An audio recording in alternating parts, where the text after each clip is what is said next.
Good morning friends, good morning. সকাল সকাল ছেলে মেয়েকে তুলছি, এখন 6:45 বাজে।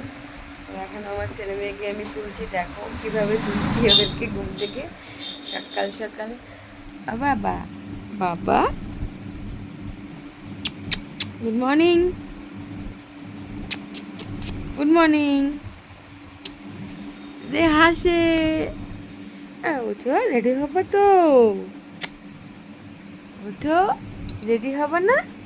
স্কুল যাবে তো? ওঠো ওঠো ওঠো ওঠো ওঠো ওঠো।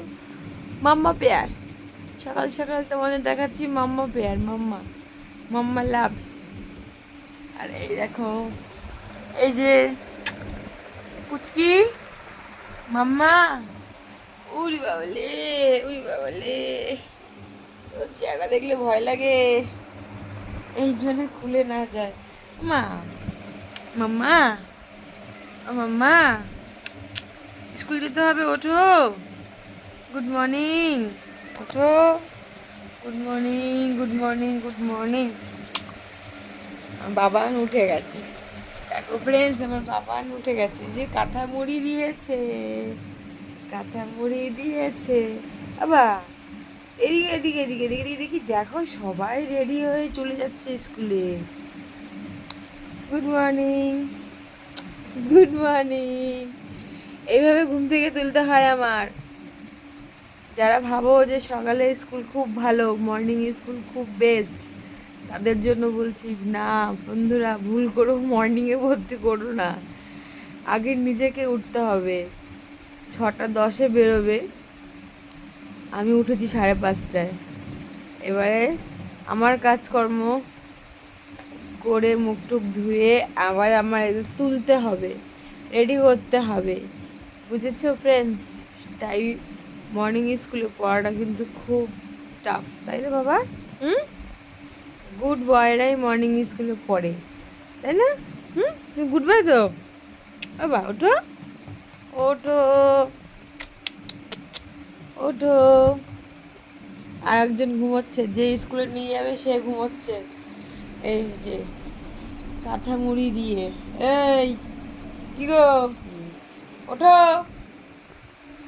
কে উঠছে না এখনো, কতক্ষণ লাগবে ওঠাতে কে জানে। এবারে তুলবো। বাবা ওঠো, ওঠো, ওঠো। এবার আমার একটু কড়া করে তুলতে হবে, বকা দিয়ে তুলতে হবে, তারপরে উঠবে। আবার উঠবে না? এই বাবান, বাবান, ওই তাকা তাকা তাকা তাকা তাকা, একটু তাকা, গুড মর্নিং বলে দে। ওই ওই camera camera camera, good morning বলে দে। Good morning. উঠে পড়ে, ওঠো ওঠো ওঠো ওঠো ওঠো। আর মুড়ি দেয় না, আর মুড়ি দেয় না। আরে পাগলি দেখো, পাগলি ঘুমিয়ে যাচ্ছে, আর মুড়ি দেয় না। শীত কয়ে, শীত কয়ে, শীত কয়ে, ওই বাবলে, শীত কয়ে, ওই বাবলে। ওঠো, স্কুল আছে তো, মুখ ধুতে হবে, ফ্রেশ হতে হবে, ড্রেস পরতে হবে, রেডি হতে হবে। টাইম আছে, টাইম যায়নি। দেখো দেখো ফ্রেন্ডস, দেখো ওতে টাইম চলে গেছে, মানে ভাবছে যে আর 10 মিনিট এভাবে ঘুমিয়ে থাকলে ব্যাস টাইম হয়ে যাবে, আর ঢুকতে দেবে না। তাহলে যে লাভ কি, বুঝেছো? এগুলো প্রতিদিন আমার শুনতে হয়। মাঝে মাঝে আমি এমন ঘুমিয়ে পড়ি, আমি নিজেই উঠতে পারি না। আমি না উঠতে পারলে তো হলো। বাবা ওঠো। ঠিক আছে ফ্রেন্ডস, দেখো তোমাদের সামনে শেয়ার করলাম, দেখালাম কিভাবে তুলি ওদের ঘুম থেকে। এখন রেডি করব, তারপরে আবার তোমাদের সঙ্গে দেখা হবে আর একটা ভিডিওতে। দেখো 6টা বেজে গেছে, 6টা বেজে গেছে, 10 হতে যায়। আমার ঘড়ি ফাস্ট আছে, 15 মিনিট ফাস্ট। আমার ঘড়িতে 6:10, 15 মিনিট হয়ে গেছে। কখন থেকে আমি ডাকছি, তার আগে থেকে তোমাদের সঙ্গে শেয়ার করার আগে থেকে আমি ডাকছি। ভাবলাম একটু ভিডিওটা করি, তাই জন্য ভিডিওটা করলাম।